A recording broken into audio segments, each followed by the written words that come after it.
Just a real big piece of shit. I mean, honestly, it just seems like at some point, some of these things would be like basic human instinct to not do. Or just you know what I fucking mean? Compassion. Killing someone holding their tiny baby. Like, all I could think about is what happens to the baby. Right. Like, how long is the baby going to lay there and starve? It's just a little baby. It's not like it can go anywhere. And their mother's dead. You just killed both adults in the house, and there's a little baby. I couldn't stop thinking about that baby. It just takes a real fucking person devoid of any kind of human emotion to kill a mother holding her child or kill a pregnant woman, in my opinion. Yeah, I think that's a different level. It is. That's like next level fucking crazy, just nuts. Yeah, we're going to put that in the wheelhouse of cutting a body up. Yeah. If you can do either of those things, you're on the ninja level of like crazy. Some fucking crazy shit. Yeah, you're on the ninja level of batshit. As you can imagine, the double homicide sent shockwaves through this small community, especially given the fact that Billie Jean had been shot while she was holding her baby. Yeah. Immediately, word spread through the town. Fingers pointed at the only people in town who might have wanted this couple dead.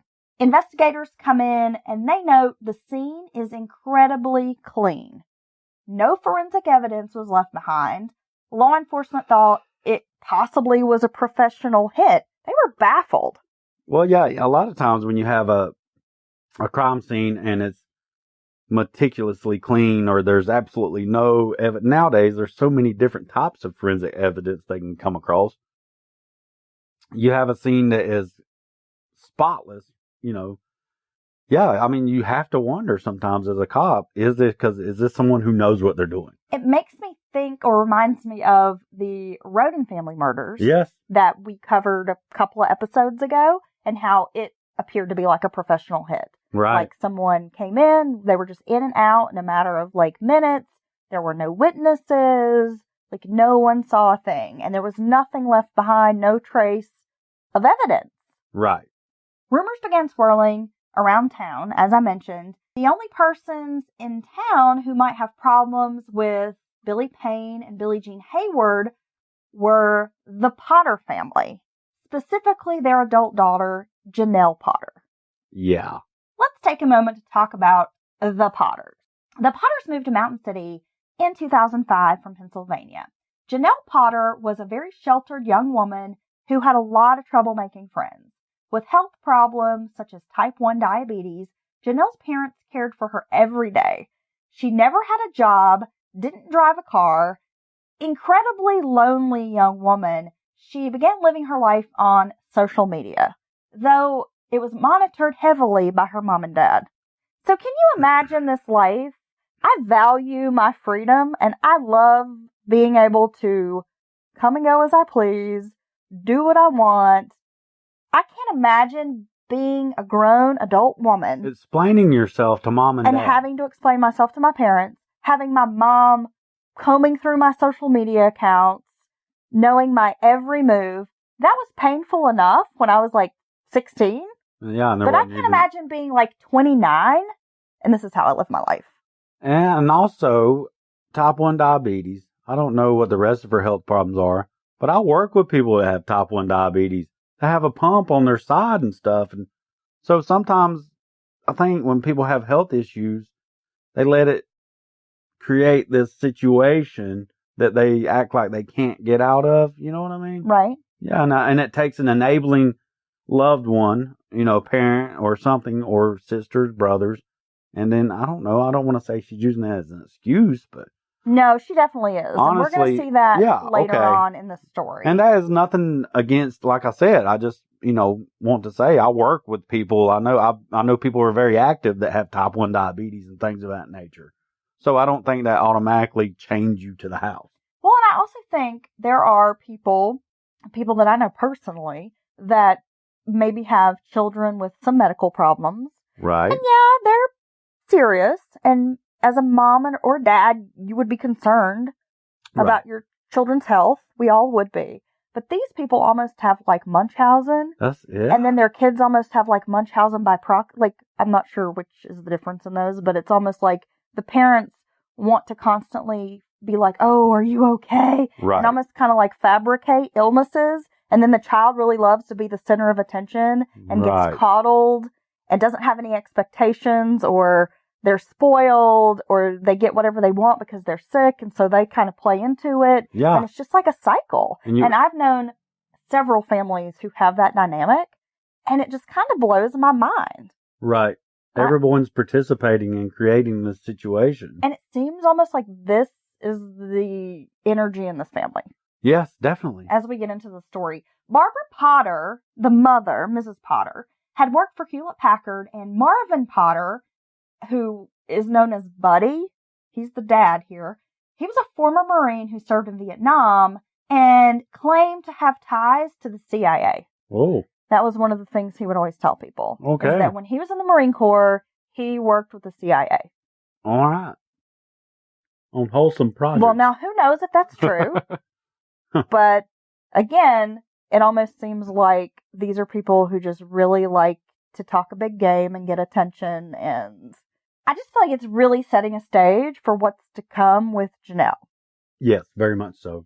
Christy Groover, the Potter's estranged daughter, would describe a home life where Janelle was incredibly coddled by her parents. She had some learning disabilities, but spent much of her time, like in school, I guess, in some special ed types of classes. But instead of letting Janelle make friends and just kind of be herself, her parents tried so hard to make Janelle fit in. And then when she didn't, like, the parents would be very, have a very emotional reaction to her not fitting in, and that's just how horrible these kids are because they're not accepting you. And it just sort of created this ongoing situation for the rest of her life. Well, yeah, just the term fit in is weird. You know what I mean? It's like, what's normal?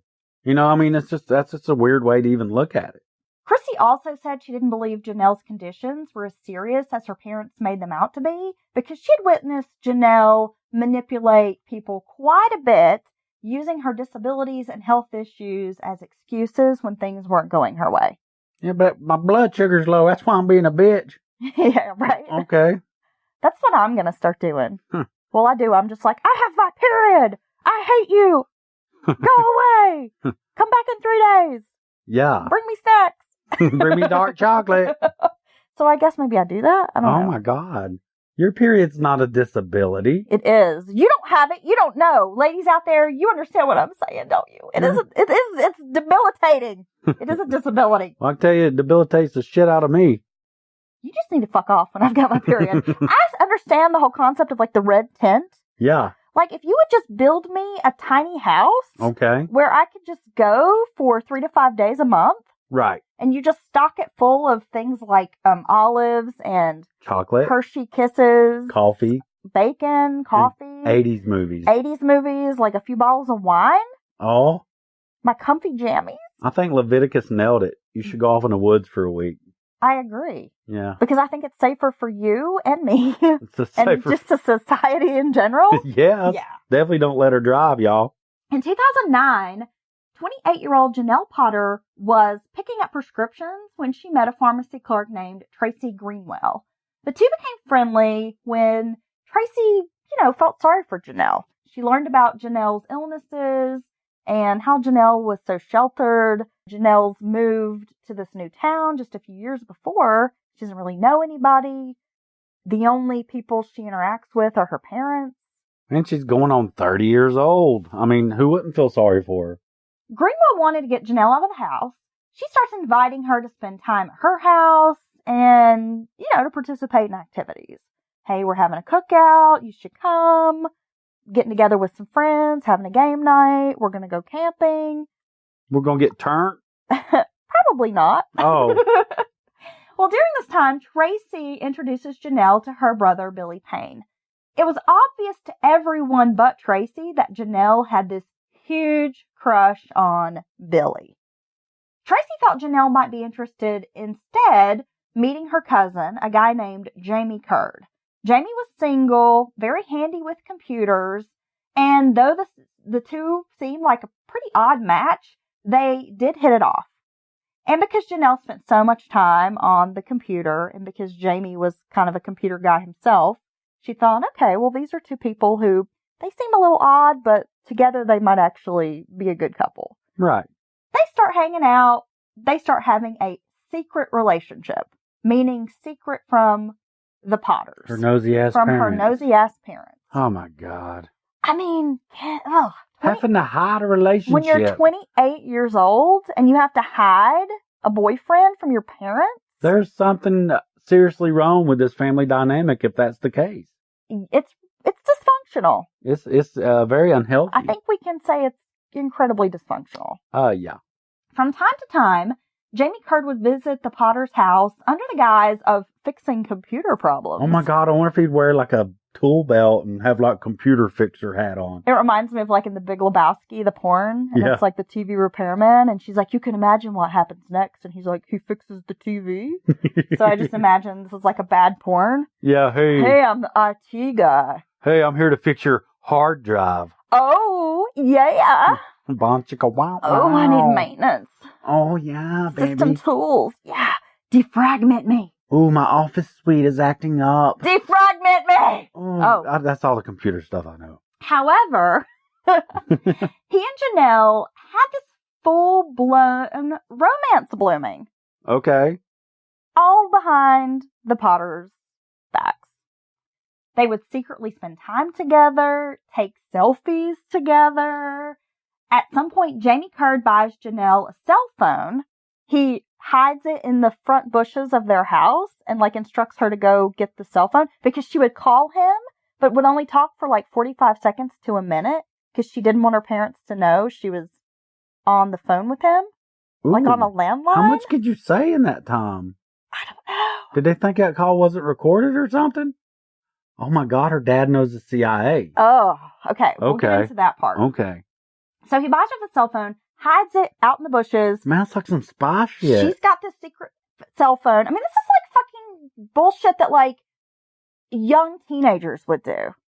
This is like something like a 13-year-old girl would do behind her parents' back, not a 30-year-old woman. But it's like spycraft almost. It's just fucking It's weird. like a cold drop. So, okay, at some point her mom finds the cell phone Okay. and like texts Jamie that she knows, like, the game is up. Aha. Your ass is mine. No, but she's like, hey, I know what's going on, and you're not good enough for my daughter, and you're not going to be her boyfriend, and you guys can't date. And takes the cell phone. Like they're 13 years old. So he buys her a second cell phone, and again, hides it in the bushes. She gets it. They're texting constantly. Hide this one better, girl. You better suitcase that phone. She just hides this entire romantic relationship from her overly protective parents. Although it seemed Janelle's life was heading in this positive direction, she's finally got some friends. She's got this secret romance happening, which honestly, the first probably boyfriend she's ever had. Right. Probably the first romantic attention she's ever received. Well, in person. Right. Right. Billy Payne had met and fallen in love with a 23-year-old named Billie Jean Hayworth. And what I understand is that Billy and Billie Jean worked together. They met, fell in love pretty quickly. And Jamie Curd is Billy Payne's cousin. So Okay. he's kind of in the know with this. So he's telling Janelle stories like, you know, Billy and Billie Jean, they just really hit it off. I mean, this seems like they're really going to last. Like this is a forever kind of romance. I mean, they seem really madly in love with each other. And pretty quickly, Billie Jean gets pregnant. So they're going to have a baby. In 2010, there was a website called Topics, which is Topix.